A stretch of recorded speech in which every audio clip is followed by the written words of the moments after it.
Hi, this is Summer with Summer's Tips and Stitches, and this is Flynn's health update video. I'm going to make it quick because really there's not too much. I'll put a link in the description below to the first video that I talked about it in more detail, and just in case you have no idea about it. Okay, so Flynn was diagnosed after years of having health problems with a Gata-2 deficiency. It is a genetic situation. He has, it's super rare for him. Not only is it a super rare disease, and I'll see if I can find a link to put to explain what it is in case you're wondering, but it's even more rare the fact that Flynn did not inherit it from Brandon or I. Neither of us are carriers like we previously thought. He just developed it on his own. There was a fancy name they gave it where you can, in your creation, your DNA or whatnot, you develop this. You can develop a, I don't know what to call it, a deficiency. Anyway, so Flynn developed it on his own. So my husband and I don't have it, and neither do my other two children. Part of the symptoms, amongst a long list of other symptoms, is the fact that Gata-2 deficient people can have lymphedema, which is what Flynn has in his leg.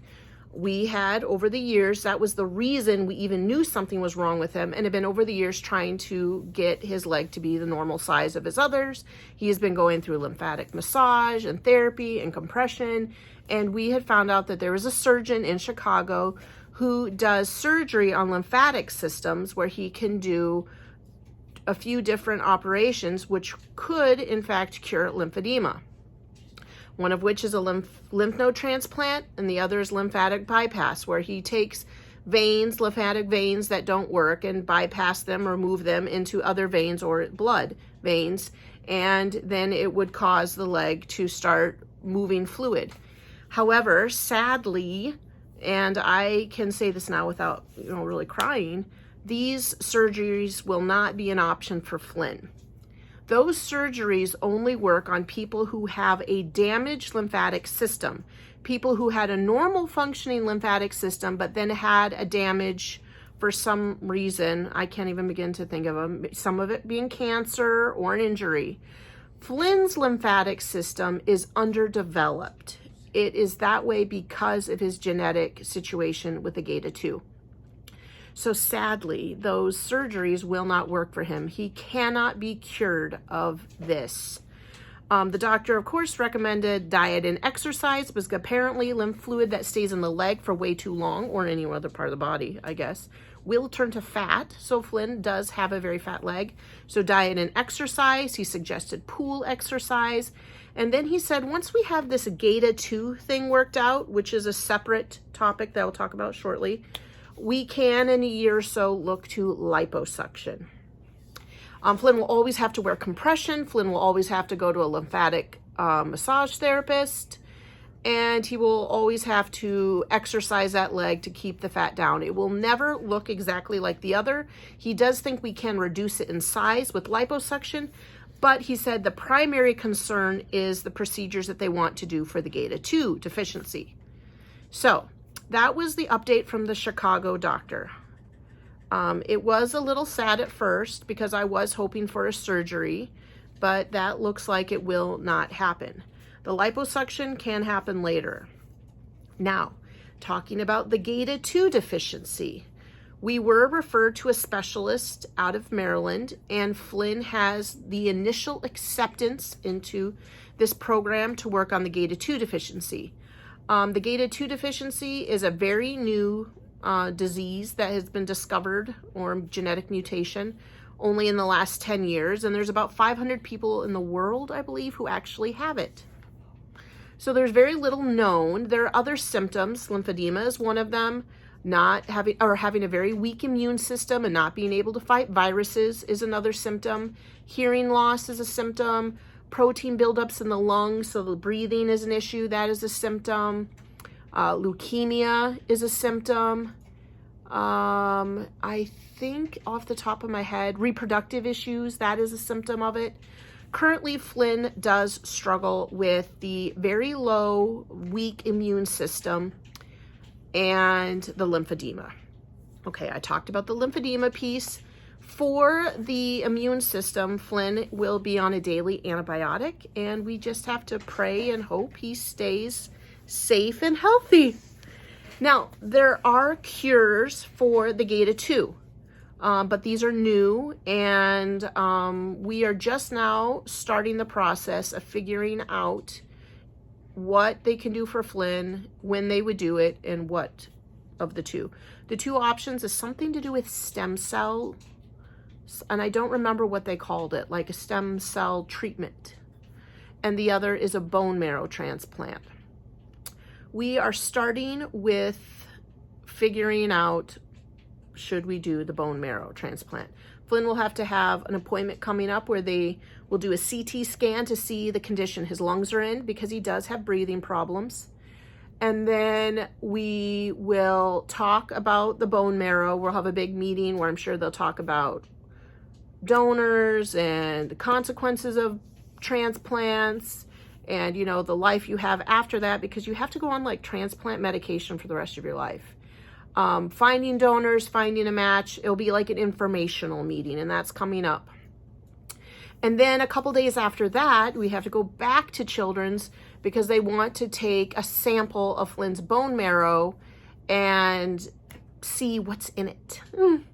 To kind of check it out, to see where is the base level for him. Is he in the danger zone where he needs to possibly have a transplant right away, or do we have some time? How low are his gatas? So that is kind of the situation.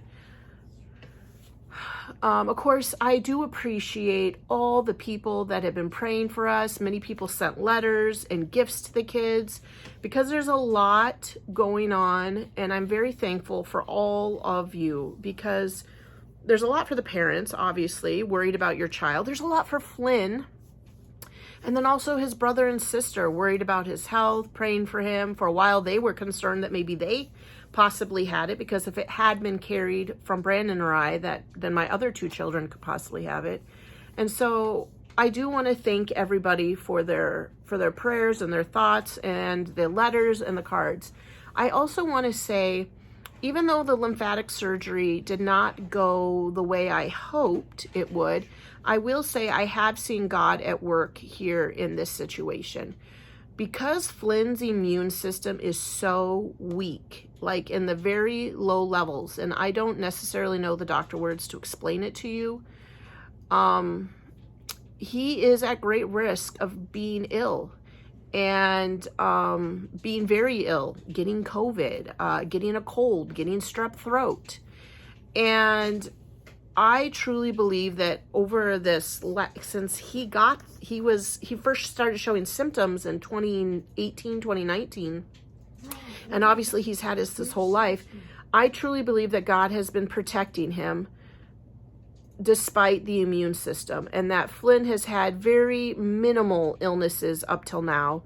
And even when he did have them or did test positive for COVID, God has protected him. So I am so thankful for the prayers, and I am so thankful for the protection that God has given Flynn in protecting him from illnesses. So, you know, I know Mama Llama Kayla has talked a little bit about that in her life and her situation, and people praying for her. And I do think prayers have been answered in the overall protection of Flynn. So I see that as, you know, a miracle, a protection for Flynn. And I am so thankful, and I know God will continue to protect him. But that is the update. And yeah, I think there's not much else I can say on it at this point. We do have those 2 appointments coming up at the end of July, and we'll know more moving forward in regards to whether or not he will get a bone marrow transplant, who will be the donor, and how we'll proceed. And of course, I will let you all know. Also, continue praying for Kayla. As many of you know, she's going through her dental procedure, and you know, I continue to pray for her as well. All right, everybody. Thank you for caring and asking questions about Flynn. And like I said, continue to pray for him. I have more videos coming out soon, but I wanted to make sure I was able to film this without crying through it. And I feel like I did pretty good. All right. Thanks for watching and subscribing. Thanks for liking and sharing my videos. Thank you for all your prayers and good thoughts and wishes for my family. And until the next video, happy crafting. Bye.